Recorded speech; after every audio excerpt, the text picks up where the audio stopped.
Hi, welcome to Far From Eden. Happy Sunday.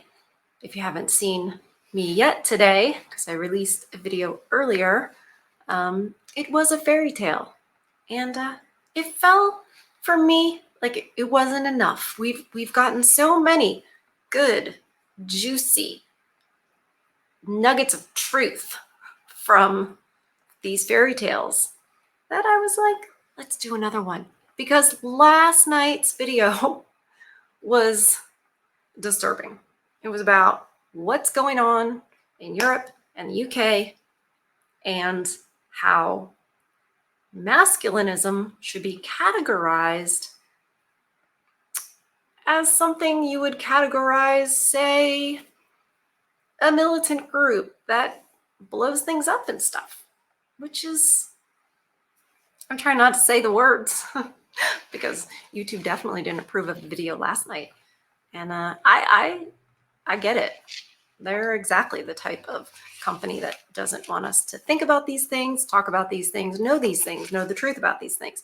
And that's a reason that on Sunday, for sure, we make sure we reconnect with what is true, what is good, and what is beautiful. And as I said, they're the powers that be, the ones that would like to silence people for their thoughts, their opinions.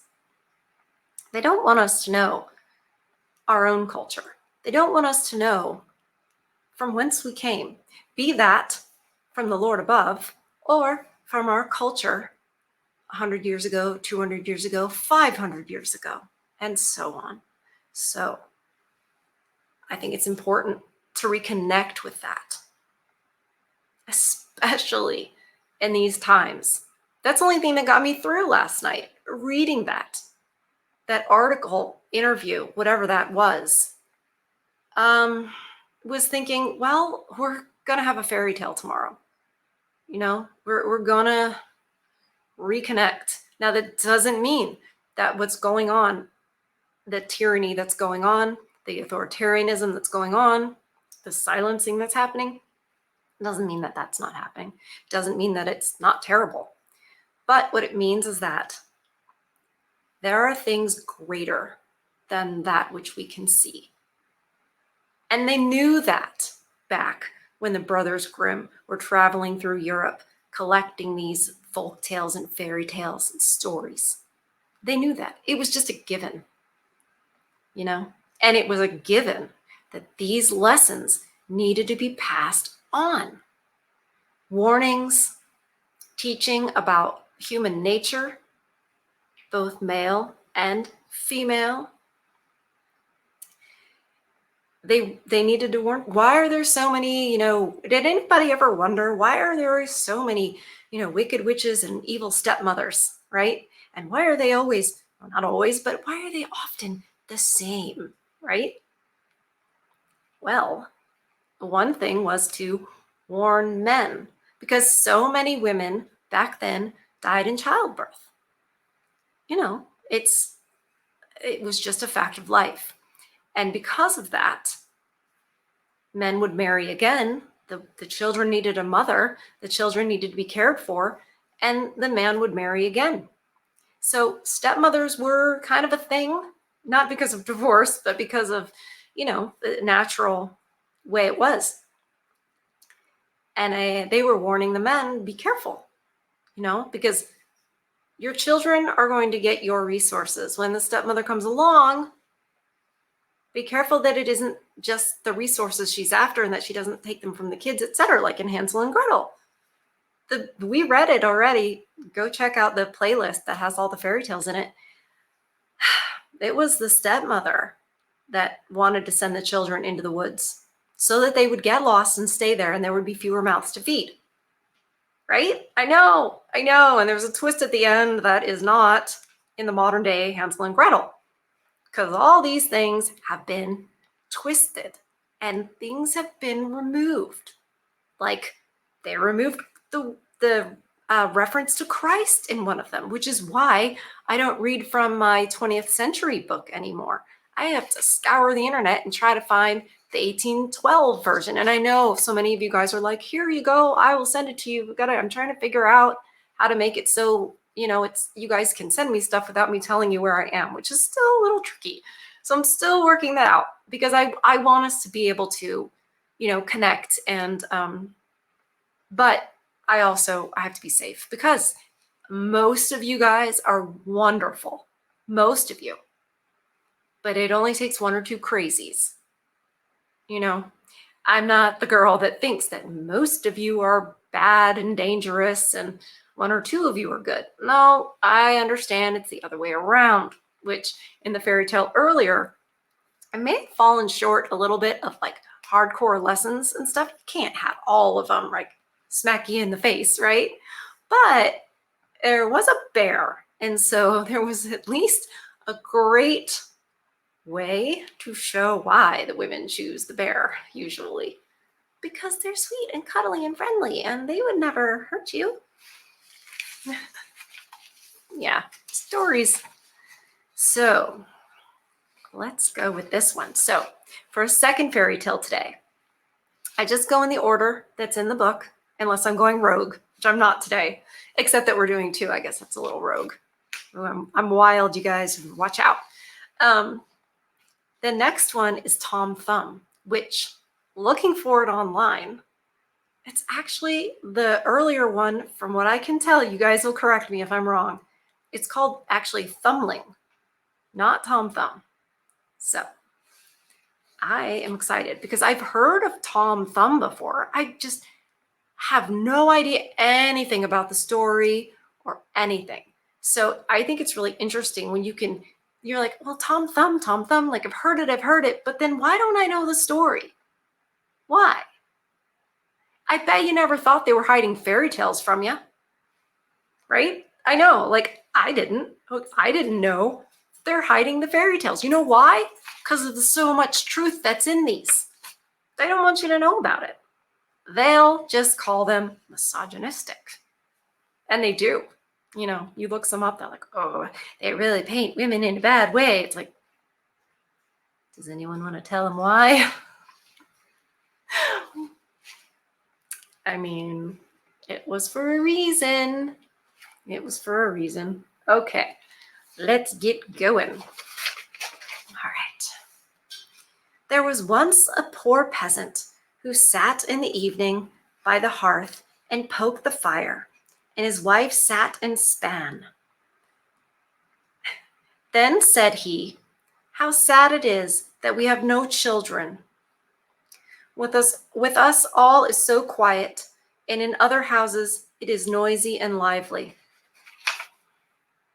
Amen to that. Nowadays, parents would say, oh, it's wonderful. We don't have to put up with children. Everything today is so anti-natalist and anti-children, anti-family. That's what they've been trained. We've read one sentence, and we already see something they wouldn't want passed down because they don't want us having families. Marx himself said that the family is, I'm gonna paraphrase. Please don't get too angry with me because it's not important to get the exact wording right on this. Marx was against the nuclear family. He thought it was a sign of some sort of like a privilege, and it is, but not in the way that he thinks it, not in the way that it's like it's bestowed upon you. Like it's just handed out to some people and some people not. It's just what a resentful, jealous person would think. And that's, I think, the foundation of Marx and communism altogether. But anyway, so here they would like to have children. Like it's sad. It's sad that we have no children. Yep. Yes, replied the wife and sighed.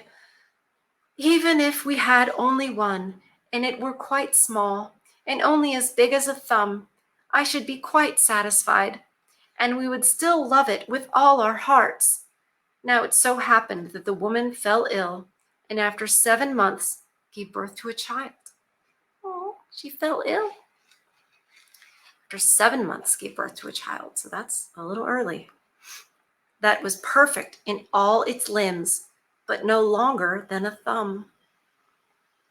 Then said they, "It is as we wish it to be, and it shall be our dear child." And because of its size, they called it Thumbling. They did not let it want for food, but the child did not grow taller, but remained as it had been at the first.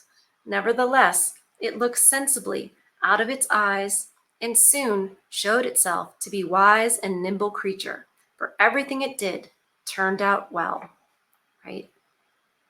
They love this child. It's only this big, and did he not grow beyond that big? But the point is, you could look at this child as lacking, or you could celebrate what you have.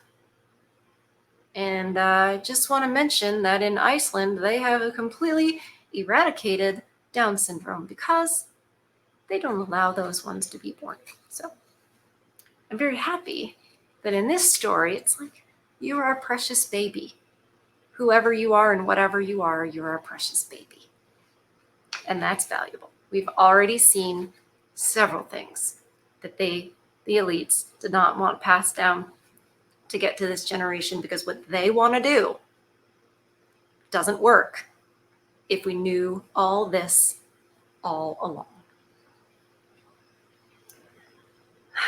One day, the peasant was getting ready to go into the forest to cut wood when he said, as if to himself, "How I wish that there was anyone who would bring the cart to me." "Oh, father," cried Thumbling, "I will soon bring the cart. Rely on that. It shall be in the forest at the appointed time." The man smiled and said, "How can that be done? Thou art far too small to lead the horse by the reins." "That's of no consequence, father. If my mother will only harness it, I will sit in the horse's ear and call out to him how he is to go." "Well," answered the man, "for once we will try it." When the time came, the mother harnessed the horse and placed Thumbling in its ear, and then the little creature cried, "Gee up, gee up." Then it went quite properly, as if with its master, and the cart went the right way into the forest. It so happened that just as he was turning a corner and the little one was crying, "Yep," two strange men came towards him. "My word," said one of them, "what is this? There is a cart coming, and a driver is calling to the horse, and still he is not to be seen." "That can't be right," said the other. "We will follow the cart and see where it stops." The cart, however, drove right into the forest and exactly to the place where the wood had been cut. Then Thumbling saw his father. When Thumbling saw his father, he cried to them, "Seest thou, father, here I am with the cart. Now take me down." The father got hold of the horse with his left hand, and with the right took his little son out of the ear. Aw. Thumbling sat down quite merrily on a straw, but when the two strange men saw him, they did not know what to say for astonishment. Then one of them took the other aside and said, "Hark, the little fellow would make our fortune if we exhibited him in a large town for money. We will buy him." They went to the peasant and said, "Sell us the little man. He shall be well treated with us." "No," replied the father, "he is the apple of my eye, and all the money in the world cannot buy him from me." Thumbling, however, when he heard of the bargain, had crept up the folds of his father's coat, placing himself on his shoulder, and whispered in his ear, "Father, do give me away. I will soon come back again." Then the father parted with him to the two men for a handsome bit of money. "Where will thou sit?" they said to him. "Oh, just set me on the rim of your hat, and then I can walk backwards and forwards and look at the country and still not fall down." They did as he wished, and when Thumbling had taken leave of his father, they went away with him.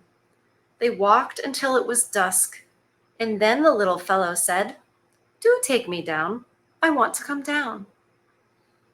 The man took his hat off and put the little fellow on the ground by the wayside, and he leapt and crept about a little between the sods, and then he suddenly slipped into a mouse hole which he had sought out. "Good evening, gentlemen. Just go home without me," he cried to them and mocked them. That was quick that he got away. They ran thither and stuck their sticks into the mouse hole. But it was all lost labor. Thumbling crept still further in, and as it soon became quite dark, they were forced to go home with their vexation and their empty purses. So already, sorry, got the fan on. Already, it's a great thing to be teaching children that you want to help your father, that you're volunteering to help, and then you sit down merrily as the father. How many times the children these days, "I'm bored." Back in my day, that was a great way to get more chores to do. There's always something that can be done, and that's the truth. There is. But children used to be part of the workings of the family. The idea that you raise children, you don't raise children, you raise adults. You raise children to be adults. And that doesn't mean letting them be kids. I get that. You don't want to put, hard topics and subjects in vulnerable, small, new minds. Clearly, children need to play. Do you know what's not happening right now? Kids being kids. Kids staring at a tablet or a phone, even when they're in a car seat, little babies, with a tablet. That's not being kids. Kids need to play. And they need to work on their level. And they need to see examples of that. I see that just running through here already. So much we've lost. Kids used to grow up to really respect their parents because the mother respected the father. Yeah. Don't want to get too far off on a tangent, but it's lovely to see all of those themes just flowing through here effortlessly because it was just known. It's the train, if you can hear it. When Thumbling saw that they were gone, he crept back out of the subterranean passage. "It is so dangerous to walk on the ground in the dark," said he. "How easily a neck or a leg is broken." Fortunately, he knocked against an empty snail shell. "Thank God," said he, "in that I can pass the night in safety," and got into it. Not long afterwards, when he was just going to sleep, he heard two men go by, and one of them saying, "How shall we contrive to get hold of the rich pastor's silver and gold?" "I could see to that. Oh, I'm sorry. I could tell thee that." Just making stuff up. By the way, quick break. If you heard that a couple seconds ago, that was Lola's adorable sneeze. She's my little dog, and whenever she distracts me, I'm reminded to tell you to kindly like the video and subscribe to the channel if you haven't already. And I really like these fairy tales to get out there because I think we need to share the old culture with as many people as possible. Just get it out there because there's so much truth and goodness in this. So anyway, so they're wondering how they're going to get the pastors, the rich pastors, silver and gold. And Thumbling pops out of his snail shell and says, "I could tell thee that," cried Thumbling, interrupting them. "What was that?" said one of the thieves in fright. I heard someone speaking. They stood still listening, and Thumbling spoke again and said, Take me with you, and I'll help you. But where art thou? Just look on the ground and observe from whence my voice comes, he replied. There the thieves at length found him and lifted him up. Thou little imp, how wilt thou help us? They said. A great deal, said he. I will creep into the pastor's room through the iron bars, and will reach out to you whatever you want to have. Come then, they said, and we will see what thou canst do. When they got to the pastor's house, Thumbling crept into the room, but instantly cried out with all his might, Do you want to have everything that is here? Uh-oh. The thieves were alarmed and said, But do speak softly so as not to waken anyone. He's a sneaky little guy, isn't he? I don't know about this sneakiness.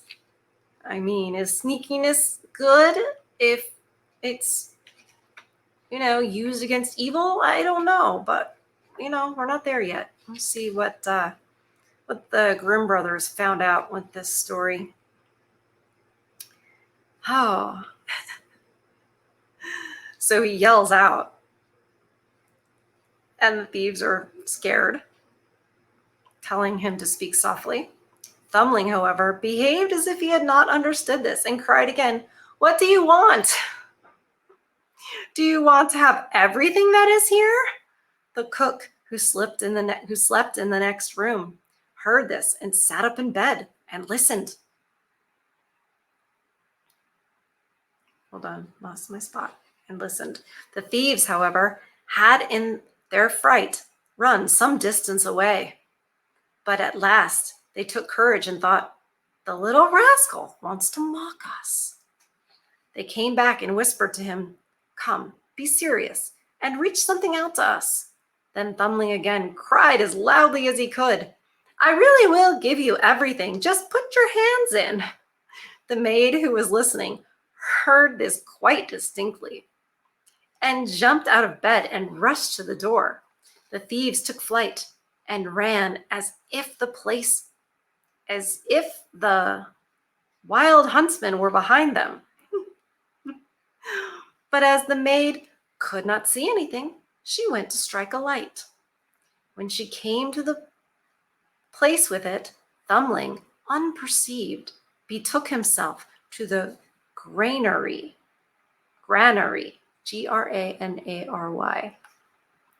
And the maid, after she had examined every corner and found nothing, lay down in her bed again and believed that, after all, she had only been dreaming with open eyes and ears. Thumbling had climbed up among the hay and found a beautiful place to sleep in. There he intended to rest until day and then go home again to his parents. But he had other things to go through. He had other things to go through. Truly, there is much affliction and misery in this world. When day dawned, the maid arose from her bed to feed the cows. Her first walk was into the barn, where she laid hold of an armful of hay, and precisely that very one in which poor Thumbling was lying asleep.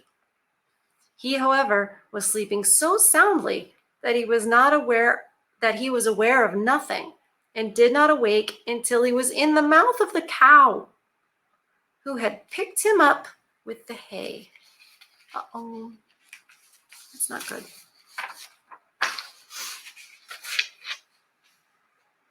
Ah, heavens, cried he, how have I got into the fulling mill?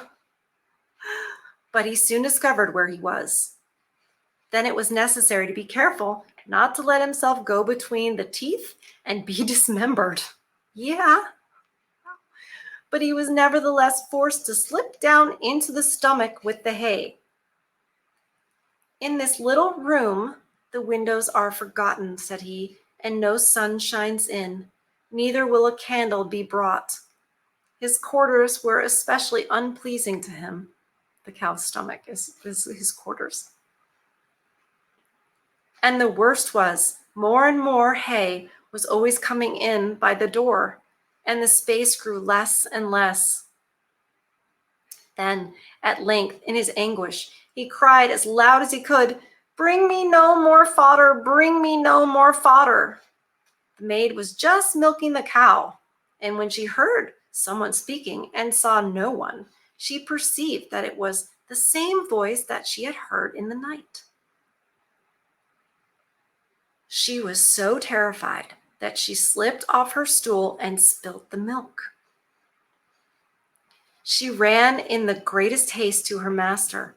"Oh heavens, pastor, the cow has been speaking." "Thou art mad," replied the pastor.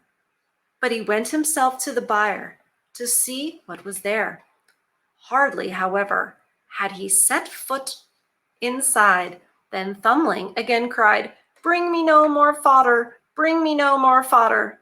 Then the pastor himself was alarmed and thought that an evil spirit had gone into the cow and ordered it to be killed.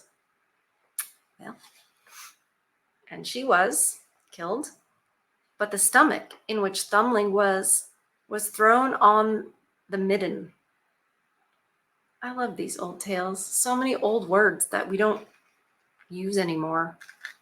Our language is shrinking. English is shrinking, the words that we use. 1984, anyone?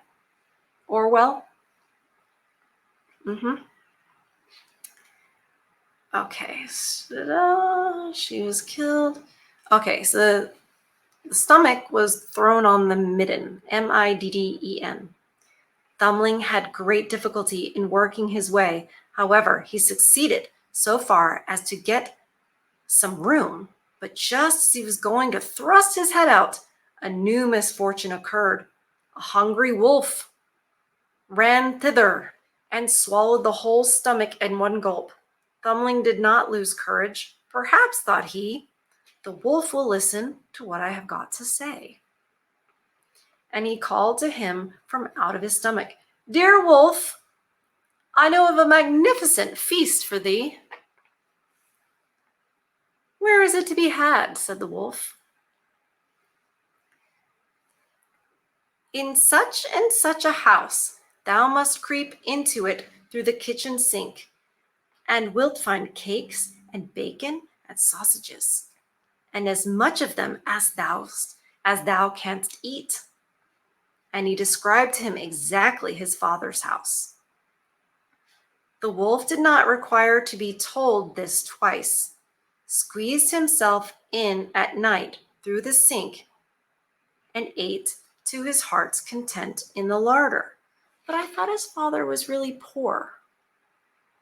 And he's taking the wolf to his father's house, and then the wolf is going to eat all the food.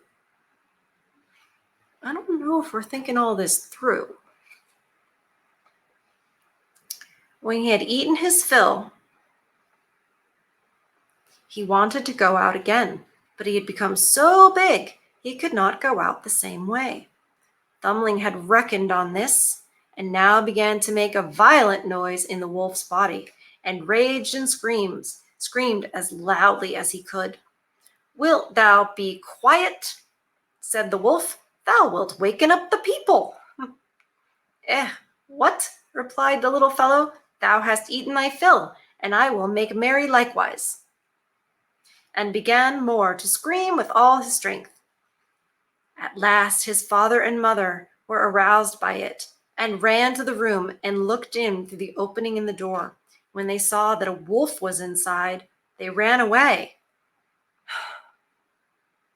And the husband fetched his axe, and wife the scythe. I think I'm saying that right. "Stay behind," said the man, when they entered the room. "When I have given him a blow, if he is not killed by it, thou must cut him down and hew his body to pieces." Then Thumbling heard his parents' voices and cried, "Dear father, I am here. I am in the wolf's body," said the father, full of joy. "Thank God. Our dear child has found us again," and bade the woman take away her scythe, that Thumbling might not be hurt with it. After that, he raised his arm and struck the wolf such a blow on his head that he fell down dead. And then they got knives and scissors and cut his body open and drew the little fellow forth. "Ah," said the father, "what sorrow we have gone through for thy sake." "Yes, father, I have gone about the world a great deal." "Thank heaven, I breathe fresh air again." "Where hast thou been then?" "Ah, father, I have been in a mouse's hole, in a cow's stomach, and then in a wolf's. Now I will stay with you, and we will not sell thee again. No, not for all the riches in the world." Oh, that's why they had all the food. Duh. Sorry. Oops. Right. Right. And then the wolf comes and eats it. Yeah. Okay. "No, not for all the riches in the world," said his parents, and they embraced and kissed their dear Thumbling. They gave him to eat and drink and had some new clothes made for him, for his own had been spoiled on his journey. Right? Be careful what you wish for. Is it? Careful what you wish for. Narrowly escaping. We don't see giant consequences. I was bracing for it because it's the Grimm brothers. We've read a few of these so far. I understand why I know the name Tom Thumb, but I don't know the story. Because do you notice? Let's draw a comparison when we're thinking of storytelling. When we think of this story and we compare it to modern day movies, for example. Say the movie The Descendants. Isn't that the sort of the series where it's the Disney villain's children? It's their story. And remember the movie Maleficent, where you see it from her point of view. They're probably doing this in the Marvel world. I really don't watch a lot of movies anymore because of, all the wokeness, but also the difference, the good versus evil. It's a theme as literally as old as time in stories, and good triumphing over evil. That doesn't even sound like a word. I'm so tired today. But anyway, good should win over evil, right? At least that was still what I felt like was still the case when I was little. Now it's like, well, who's to say what's good and evil? And maybe there is really no such thing as evil. I think that's dangerous.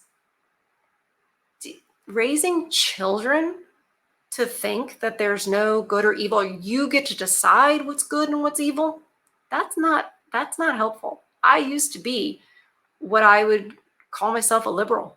Believe in freedom. Everybody can do, as long as you're not hurting me, do whatever you want. I realized you just can't. Liberalism is like welcoming in the devil. It's like saying, I'll be tolerant of evil. And it never occurred to me that that's what it was. And there may be some people that are not fully awake yet and still holding on to that idea that people are, I never thought people were inherently good, but I acted like I thought that, because if I just thought, hey, we'll all just do our own things and respect each other. No, because some people's thing is to not.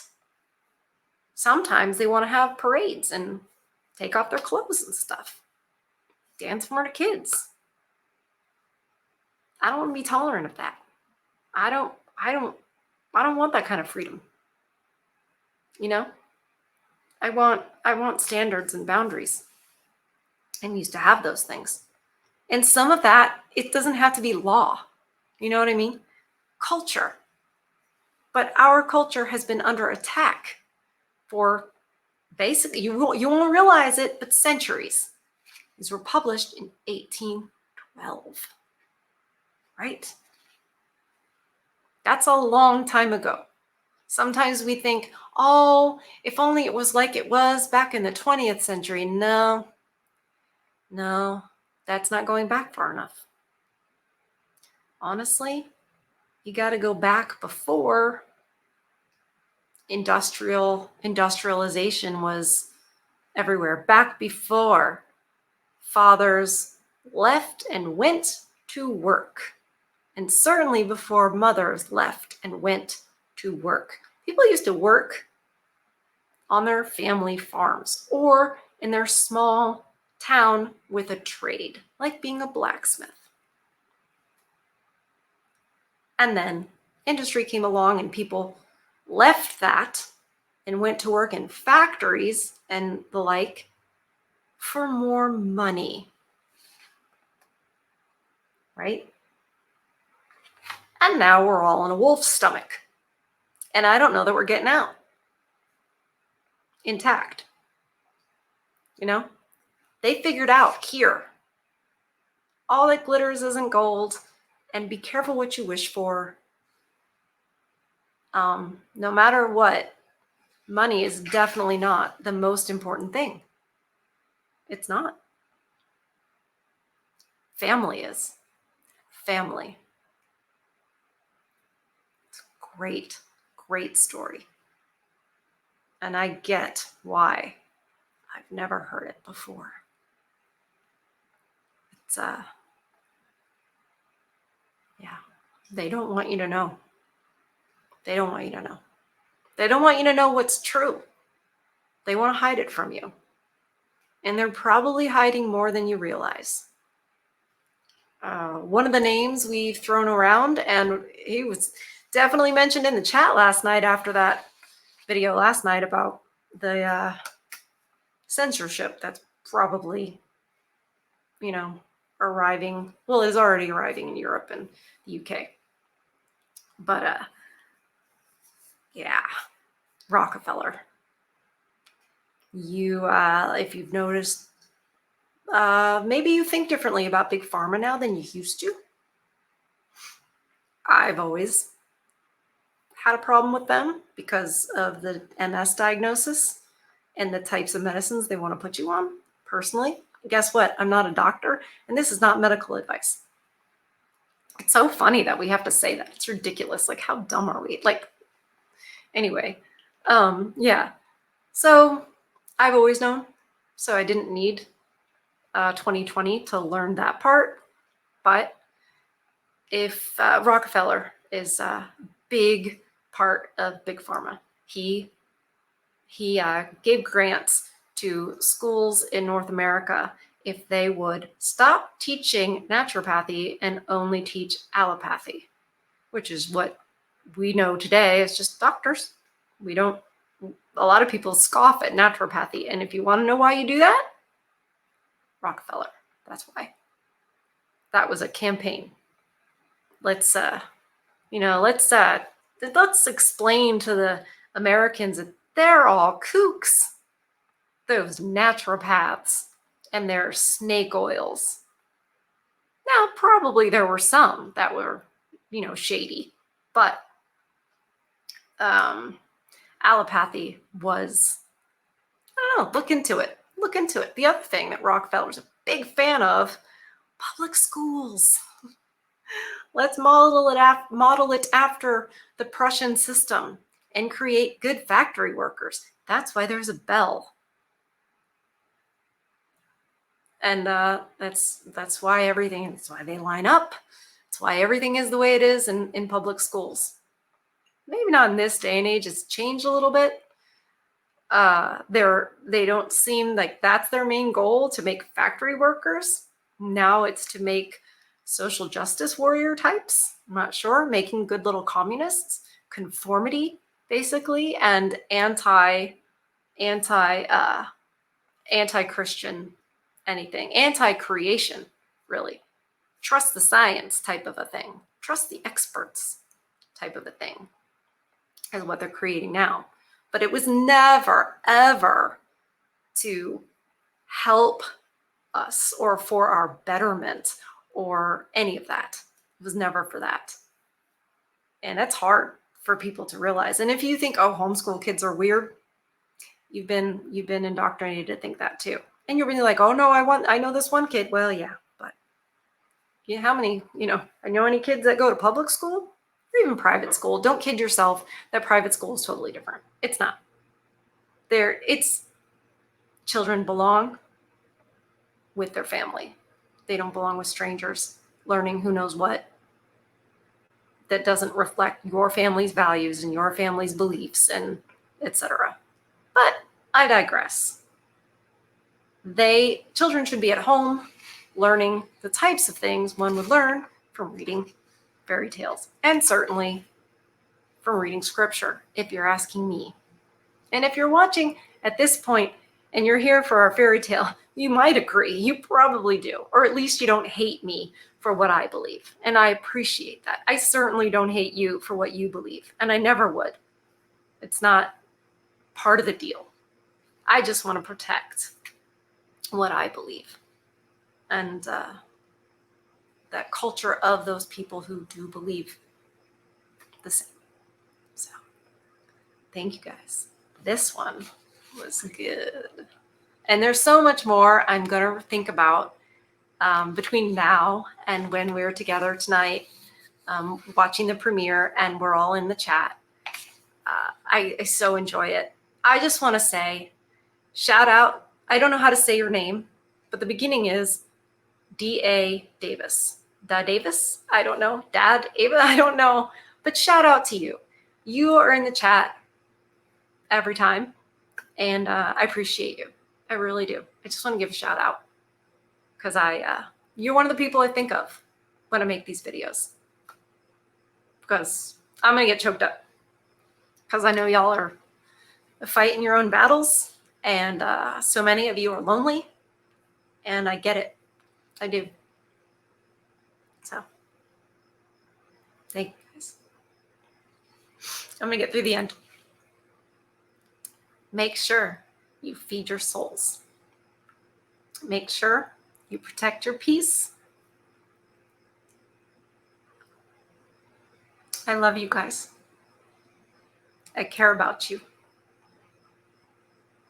You matter.